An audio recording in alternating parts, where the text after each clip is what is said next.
Hey, what's up, everybody? This is David. Um, Thank you for joining me, tuning into my video.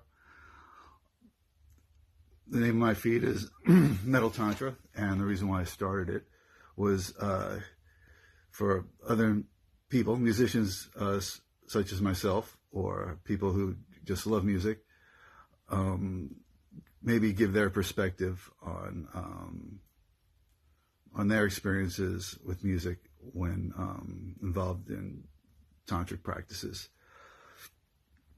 Well, first I'm going to touch upon the most obvious, which is pretty much one of the most popular tantric techniques that people use, which is semen retention.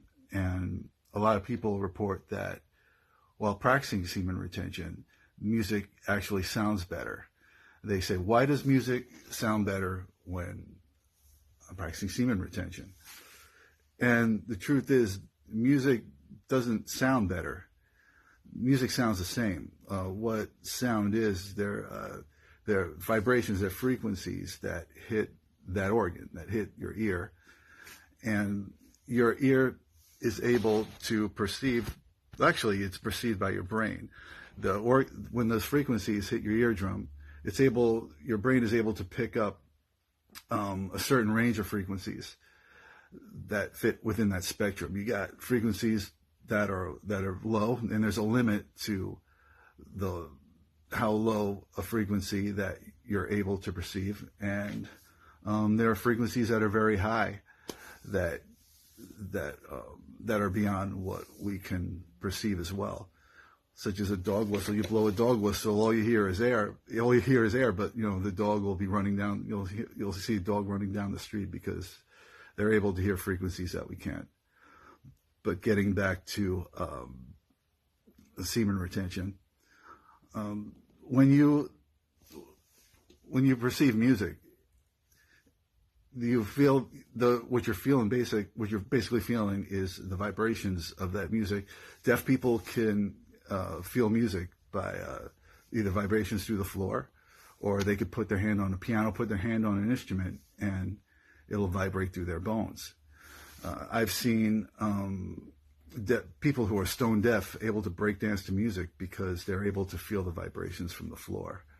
So your goal basically is to feel. So just like drugs and alcohol, some people have a heavy porn addiction. And the reason why people involve themselves in frequent masturbation or an ejaculation is to kill some kind of pain. They're trying to keep themselves from feeling a certain way. Just like when let's just say you break up with your girlfriend or boyfriend, and one of the things people will say is they'll masturbate a lot. They'll go to the store, get some ice cream. They're doing whatever they can to kill the pain. That's the same thing with porn addiction. And if you train yourself excessively, if you do excessive ejaculation, you're basically numbing yourself, and you're not able to feel things you normally would feel if you left yourself open. I don't know if you've heard of cymatics. What cymatics is, they use a plate with either sand or water, and they project sound vibrations onto the plate, and you're able to see these complex patterns that form in the water and on the sand. And those same things are happening within your body. So if you leave your body open to feeling all the vibrations that you can, you're actually feeling those waves going through your body. And that's what you want. And those things also could apply to chakra healing. You want to energize all 7 of your chakras. And one way you can do that is through sound frequency. There's a certain frequency for each chakra in your body. And that's also why people, if you go to when a concert, what's one of the first things people do when a concert starts? they light up. They'll spark up a joint, and there's nothing wrong with that. I think that's cool. It personally doesn't really work for me. I'm not really into. I just don't.